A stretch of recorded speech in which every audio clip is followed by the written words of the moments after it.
up guys, it's Mega and I cannot believe I am doing this Deck Link Evolution. That is guys a Mystic Mind burn. I am sorry for all you people I'm going to offend with this video, but sometimes you gotta play Chimp in order to beat other Chimp decks. So guys, if you do not know, in order to beat control decks that I played on Friday, I decided why not, if you can't beat them guys, we're going to join them. And chat was like what control deck we're going to play, and we decided why not, let's go with the worst of the bunch, which is Mystic Mine. So without further ado guys, I will get into it in a little bit, but however, because Mystic Mine replays are like 30 minutes, and that's even with it being 10 times 10 speed, we're going to quickly skip through this and go straight into the deck. So without further ado, let's get into it. Starting us off is of course the free copies of Dimension Shifter. It's basically, if you control no cards in your graveyard, so it's a great going second card, you basically send this card from your deck to the grave.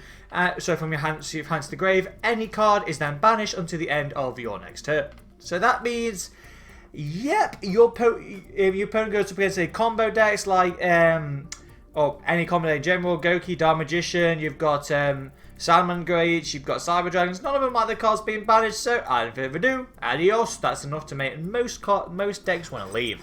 Pathfinder guys, because you literally tribute it and you can add Mystic Mine from your deck to your hand. So on top of this, on top of your Metaverse, Terraforming, Demise of the Land, we have got many ways to get Mystic Mine from a deck to the hand. We are running 3 copies of Silent Wobby because Mystic Mine does destroy itself if you have no monsters on the field. So with this guys, you can simply just special summon it to your opponent's side of the field, and then you can slap down Mystic Mine, which would automatically resolve the mine. So then that means, yep, they're out of monster effects. A downside is if you do play Silent Wobby to summon it to your opponent's side of the field, yes, they get to draw a card, but you gain 2,000 life points. So it's not really that bad.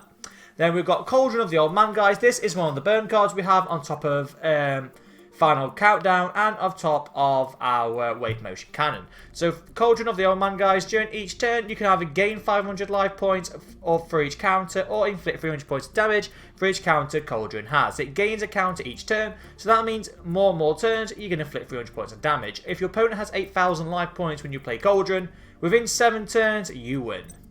Then guys, we've got Demise of the Land. So with this, should your opponent special summon any monster, you get to take Mystic Mine from your deck and automatically activate it. So this is like the spell version of Metaverse. Then we've got 2 copies of Field Barrier because we can protect Mystic Mine from being destroyed. A little note guys, if you have Mystic Mine and Field Barrier in your hand and you're going first, you can play Mystic Mine and play Field Barrier and then end your turn, because Field Barrier does protect Mystic Mine from being destroyed through its own effect, so please bear that in mind. We have got 1 copy of Final Countdown because it's just another burn card. Basically, this is the longest card to resolve because you pay 2,000 life points and after 20 turns have passed, you win the duel. So that means, guys, Final Countdown is great if you combine it with Mystic Mine because you just basically store your opponent out for 20 turns. We have got Goddess Scourge Oracle. The reason why we're running this, guys, is because you can check your opponent's side. So each turn you get to check your opponent's top 3 cards of their deck, and you get to rearrange it in any order. So that means you can control what card your opponent's going to draw, which can kind of screw them over until you say you're stalling out to get Mystic Mine. You can basically control what they're going to draw, so they can't basically OTK you or basically beat you. Then we've got 3 copies of Left Arm Offering. With this, you can banish your entire hand to either get Mystic Mine, you could get access to one of your burn cards if you've already got Mystic Mine. The sky's the limit with Left Arm Offering. We have got Mystic Mine, I cannot believe I'm doing this. Mystic Mine in this deck, guys, in this game, thank God, is limited to 1. If it was at 3 like in the TCG, I'd want to commit suicide, it's really bad. So Mystic Mine, guys, if your opponent controls more monsters than you do, they cannot attack and they can't play any monster effect, which is really great. And also it swaps if you have more monsters than they do. If you both have the same amount of monsters, Mystic Mine is destroyed. And also if you have 2 monsters, if you both have the same amount of monsters, Mystic Mine will destroy itself during the end phase. So that's what I mean, guys. We have Field Barrier will protect Mystic Mine if you go first with it. We've got Pot of Duality because, like I say, we are not going to be special summoning at all in this deck. So, apart from that, special summon Silent Wobby to your opponent's side of the field. So Pot of Duality is great for searching.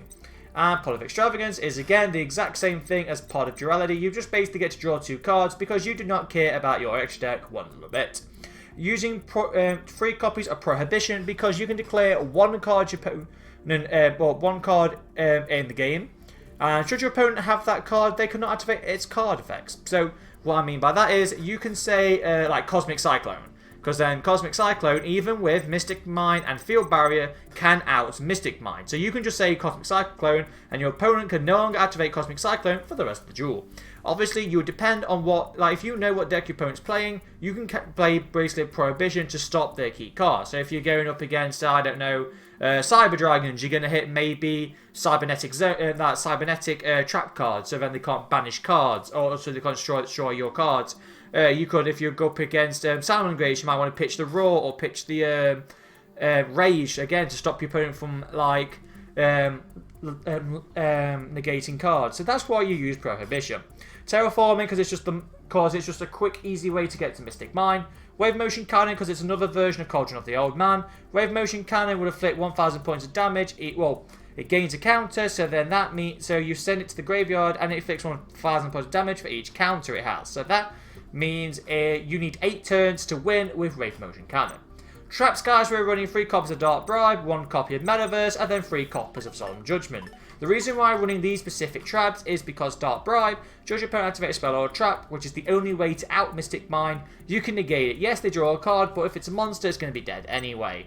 Metaverse is just basically the trap version of Terraforming, so again, it's another way to get to Mystic Mine.